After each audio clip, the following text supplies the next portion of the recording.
Hey guys, welcome back to my CCNA 200-301 course. Patrice is here, and in this video we are going to review VTP or VLAN trunking protocol. Are you ready? Let's get started. Let's review some key facts about VTP. First of all, VTP is a Cisco proprietary protocol, so it is only available on Cisco switches. Next is VTP can help us to propagate VLAN database information. What do I mean? I mean, for example, if you have many switches and you have many VLANs, if you want to benefit from those VLANs, you have to define them on all switches, which can be very painful.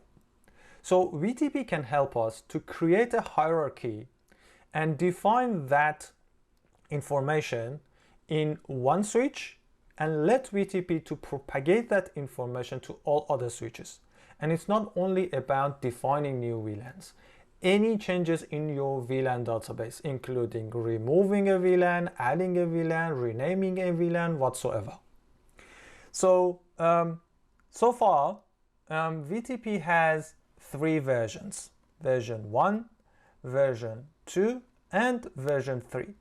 At the CCNA level, the difference or the key difference between version 1, 2, and 3 is version 1 and 2 only supports standard VLANs, which are 1 to 1005. And version 3 can support extended VLANs too, so you can propagate the information of all VLANs, including standard ones and extended ones. Next is, when we configure VTP on our switches, we can have four modes. The first mode is server, which is the default mode on all switches. VTP server switch is the switch that we use it to define our information. And from that switch, we propagate the information to all other switches. The next mode is client. Client mode is the switch that receives the information and updates automatically the VLAN database information. When you put a device in client mode, you cannot define VLANs on them or any other changes to the VLAN database. The third mode is transparent. With transparent mode, the switch will receive the VTP information, will forward it to other switches, but it doesn't impact it itself. So it's a kind of VTP relay mode. And the final mode is off. Off pretty much is you disable VTP, which means the switch will not process the information that is receiving, and also it doesn't forward it to other switches. And the last note is, which I'm not sure it's a good news or bad news, is VTP is off the CCNA 200-301 course curriculum. So you don't have to be prepared for the exam for this topic, but this technology is still supported on Cisco switches. So in real world scenarios, you may need to work with this protocol. So I thought, even if it's not in the Cisco curriculum, we have to cover it in this video series. Okay, this is our today's scenario, which has been implemented in GNS 3, as you can see. We have three switches. One is in server mode, one is in transparent mode, and the other one is in client mode. I want to show you how different modes work within the VTP infrastructure. Okay, I want to start with switch that's supposed to be the client switch. First, I need to show you the command that we use for VTP troubleshooting, which is show VTP status. VTP status shows us that, as you can see, which versions this switch is supporting, which is version 1 to 3. What is the current version? It's 1. What is the current VTP domain? It's empty, which we call it is null.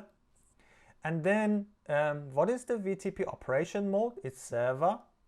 What is the maximum VLAN supported?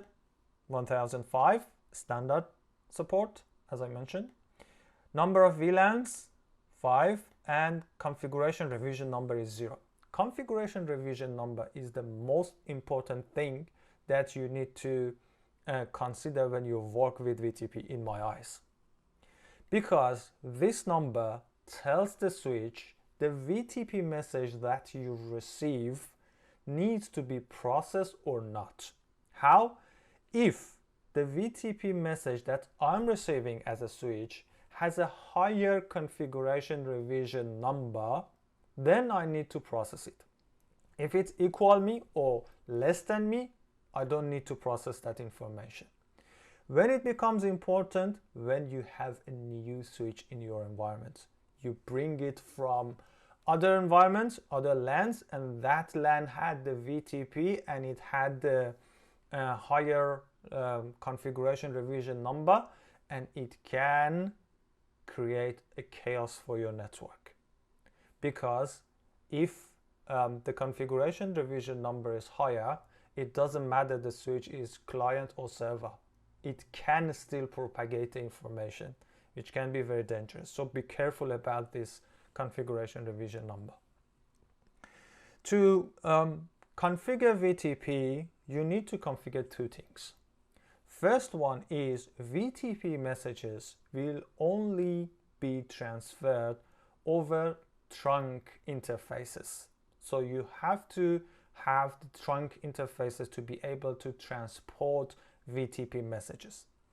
The other thing is you have to have the VTP domain name similar on all switches. There is an exception.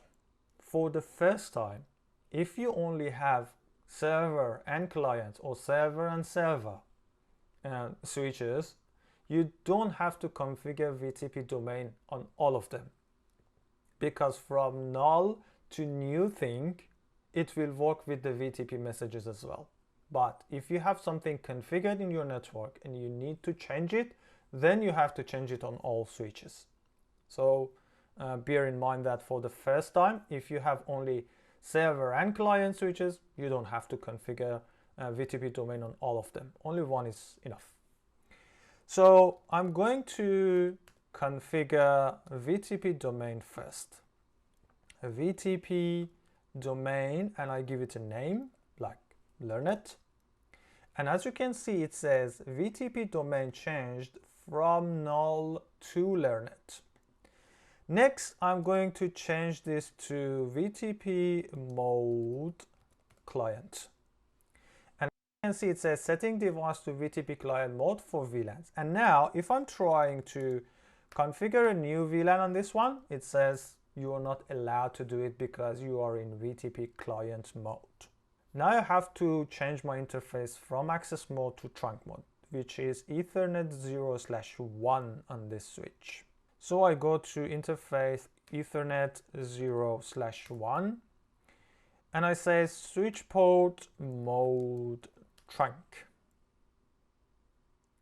It says this is not a switching port. These are happening when you are using emulators and you emulate through layer 3 devices, etc. So I have to first set it to switch port, and then I say switch port mode trunk. I get another error because this is basically a layer 3 device. So to be able to make it as trunk, I have to say switch port trunk encapsulation .1q. You don't need to do it on real Cisco switches. And then switch port mode trunk. Now I'm going to the next switch. This switch is supposed to be in transparent mode. So I say the VTP mode transparent. And then interface range actually. Interface range Ethernet 0/0 and 1 because this is the middle switch. And first switch port and then switch port trunk encapsulation and then .1q and then switch port mode trunk and then VTP domain. I have to go to global configuration and then VTP domain learn it. And finally, we go to switch 1.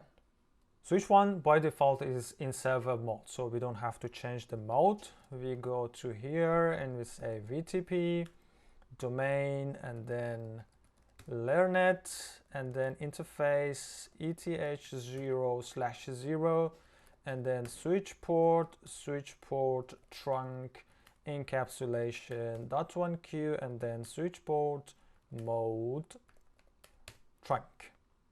So if I run show VTP status here, I can see that we have similar information here.